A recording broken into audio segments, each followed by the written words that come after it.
Wanisi, thank you, and welcome to Lenape Hoki.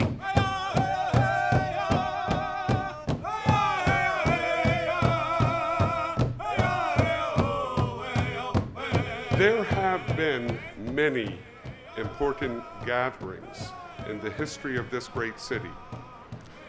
We think our gathering here ranks among them.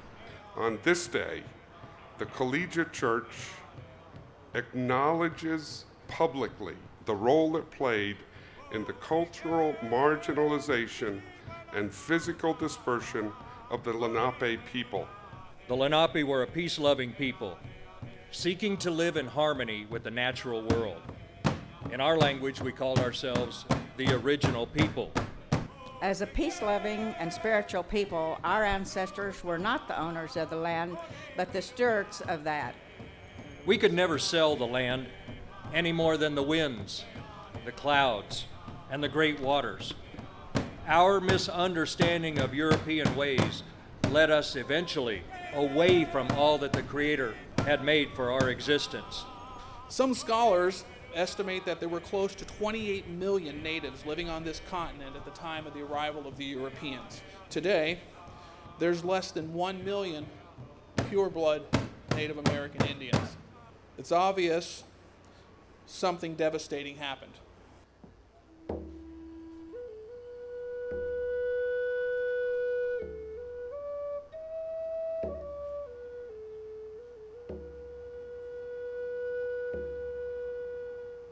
Here at the foot of Manhattan Island, the place called Mannahatta by the Lenape people, there had been a steady trail of hope, interrupted by historical events long ago.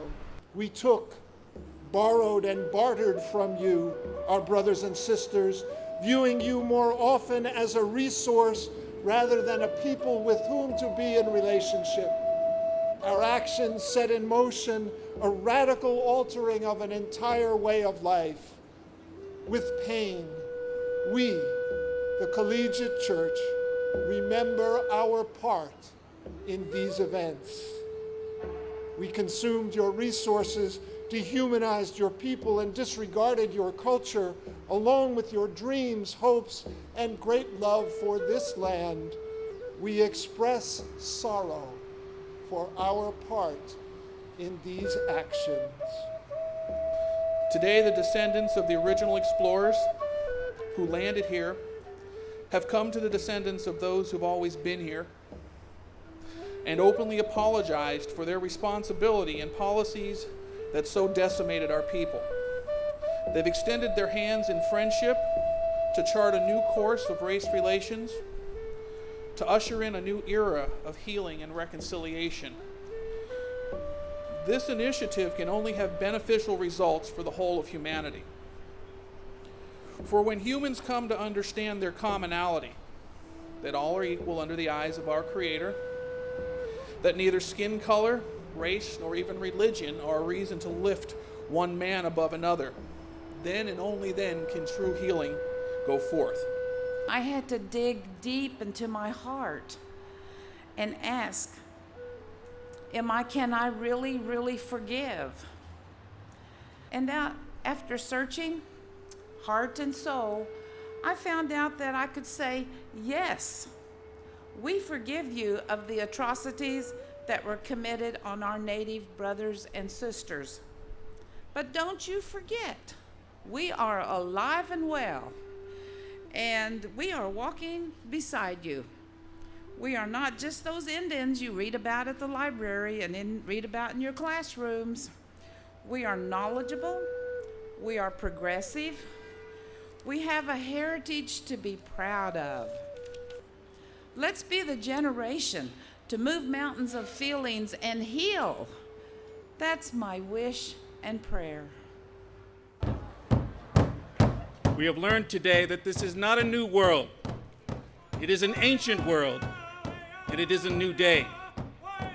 Going forward, the Collegiate Church will promote the cultural awareness of Native Americans, Native American arts, and music, dance, and stories. will be part of the collegiate emphasis on understanding our history. It is time to move beyond the resurgent, divisive rhetoric that has long divided us as a people. Let us embrace the fact that we are one people first, bound to our shared history of millennia on this very land, and segregated nations second. Let us remember that even through the darkest of days have passed, that the plethora of our communities came together as one to face common cause. As we witness today, in this great reconciliation, we open our hearts and minds to possibilities of united efforts once never imagined possible. Wichiminem, Gilechnimenem, Wamikeku, Wateko, Winakotu, Nanelekech. I ask that our hearts are home to good thoughts, and our eyes will see everything that is good and beautiful. Wanishi.